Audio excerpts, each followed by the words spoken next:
Good morning, everybody. It's me, JB, with a review really of Burnley's transfer window this season or this summer.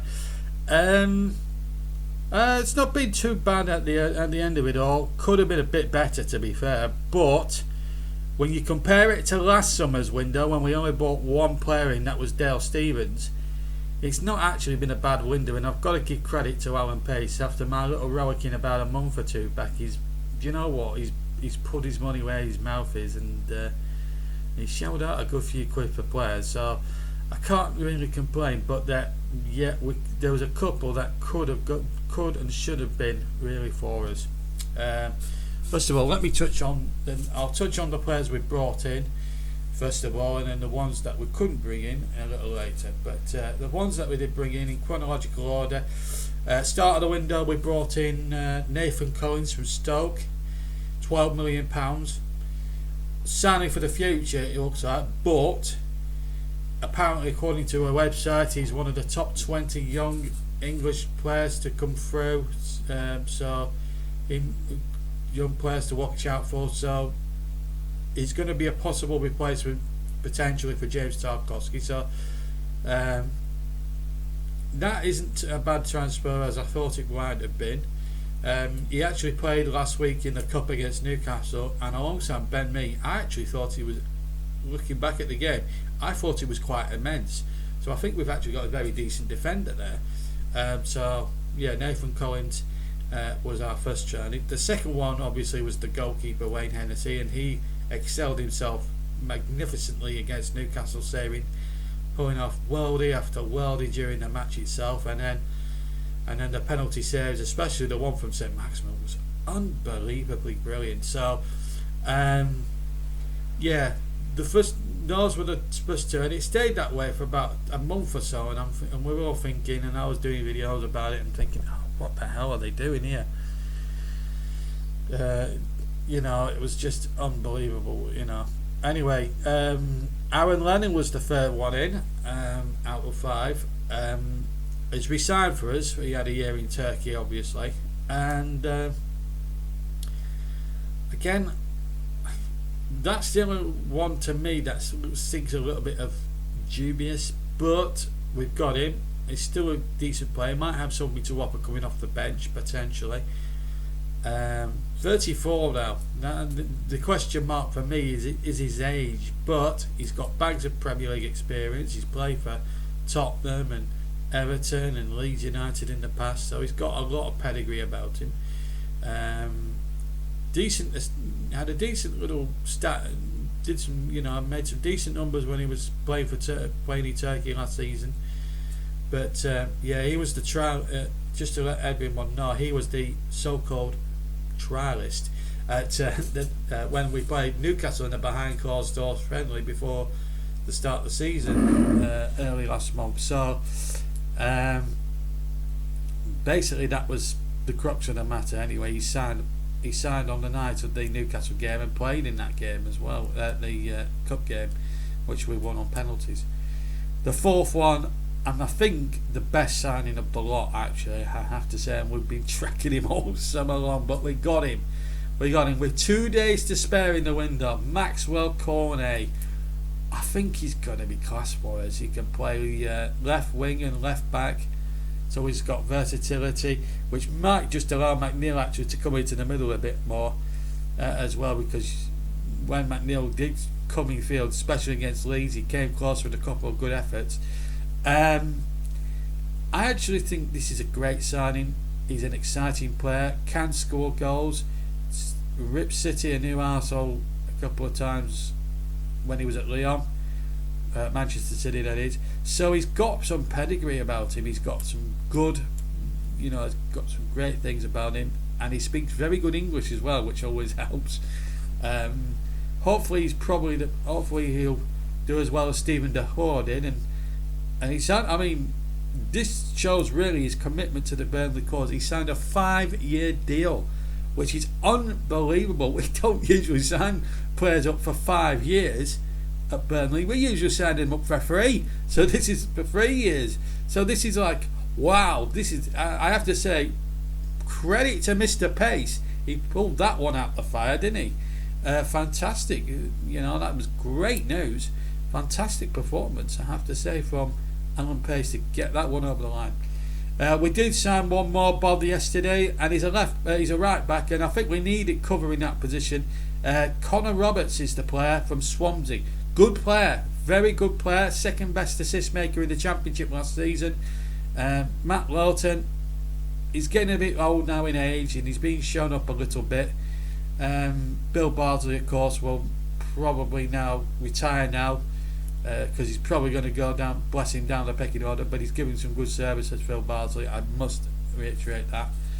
But I have to say, I think this is a good signing as well. I think Connor Roberts, second best assist maker, probably, I'm going to be bold with this statement, he's probably the Welsh Trippier. There you go, I said it now. The Welsh Trippier. Yeah, you heard it first on JB Sports.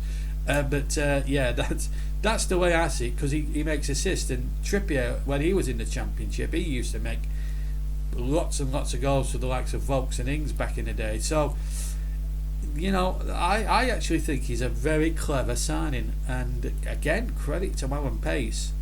The last few days, he's really put out all the stops. There were a few that got away, and again, I don't blame Pace or the money men for this, because there was a chance that we actually agreed a deal apparently for Ryan Christie to come from Celtic to Burnley. Then, for whatever reason, Bournemouth hijacked the bid. Now, Pace gave him all the terms he could have wished for. We gave him lots. We offered him a lot of money. We offered him good competitive wages, an opportunity to play for a Premier League outfit.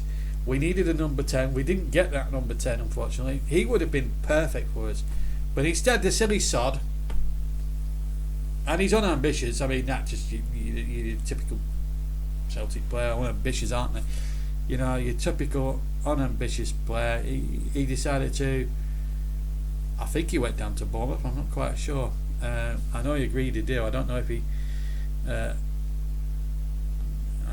went down to Bournemouth. Let's look at the done deals on Sky Sports. Maybe that, or he stayed at Celtic, I don't know, but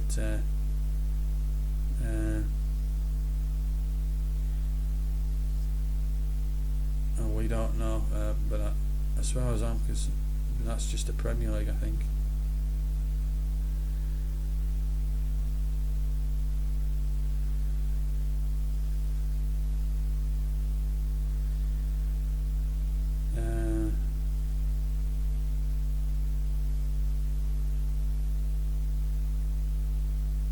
No, I don't think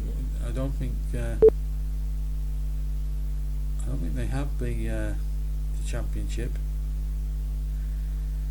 Let's search Bournemouth.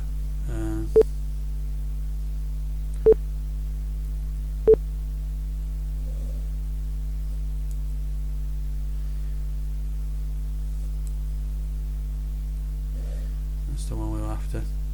I want to see if he did actually sign on at Bournemouth, you see. That's one of the reasons why I'm just typing in Bournemouth. KL. Well, it doesn't say yet. I'm not sure Ryan Christie joined. I'm not sure. He must have. I don't actually know, actually, to be quite honest with you. I don't know if Christie actually signed for Bournemouth.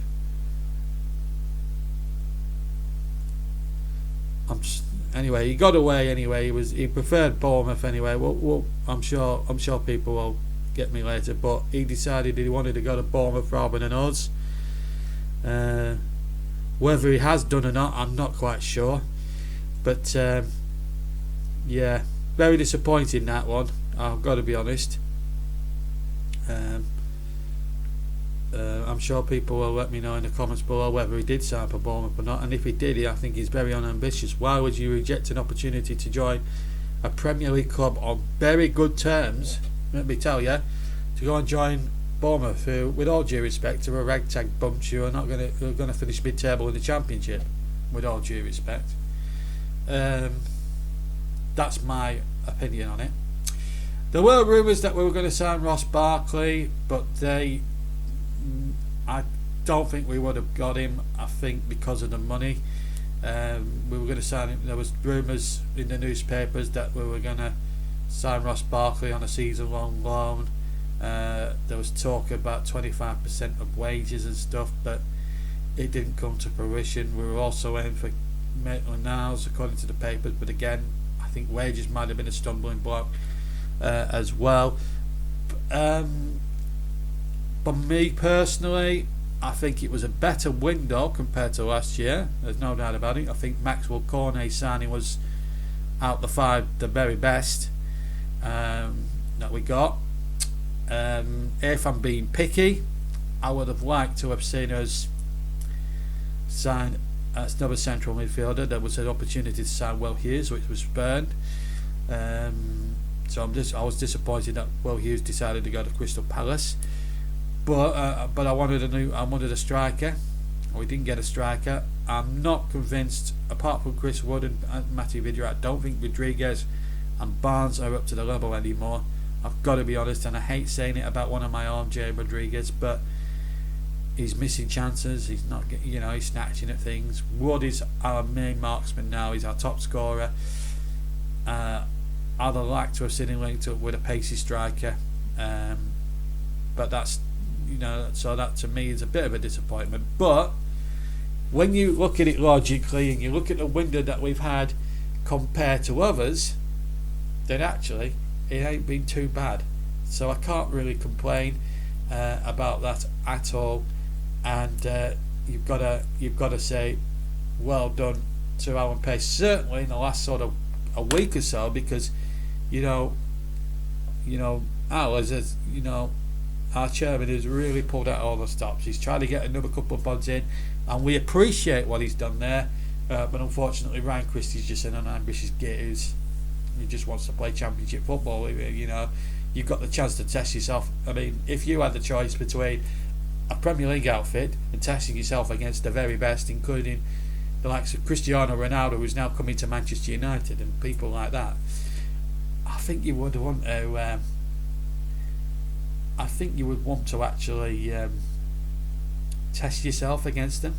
No disrespect, but there you go. It doesn't seem right, but there you go. Right, anyway, that's all I've got to say on the Burnley transfer window. What I'm also going to do a bit later on as a bonus is look at the broader aspects of the transfer deadline day in another video a little later on this afternoon, where I explore Daniel James' signing from United to Leeds, Cristiano Ronaldo returning, and the sensational signing in the last hour of last night of Antoine Griezmann. He's going back to Atletico Madrid on a season-long loan with an agreement next summer to buy him for €40 million. I think, and that's from Barcelona, and I'll explain all that in a video a little bit later on. Also, we've got double World Cup football action as well, commentary action coming up for you at 5 o'clock tonight, of course. First up, we've got Wales. We've got Wales and their match away. I forget who were they playing. Let me just check who they're playing. I will check it up. I haven't been able to keep up with everything internationally because obviously with the transfer window, it's been taking complete and utter precedence at the moment. So that's been taking more shape than anything else. There we go. Just bear with us a second. We'll go on the on BBC and check that. Bear with me, folks. Here we go. Right.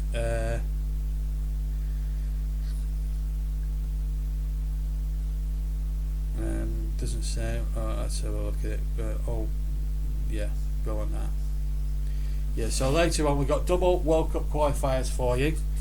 Right. Here are all the fixtures. I'm looking for the Wales one actually, but I can't seem to see it. I know Wales are playing later on. I do know that. Anyway, Wales are on at 5 o'clock, and I wonder if it.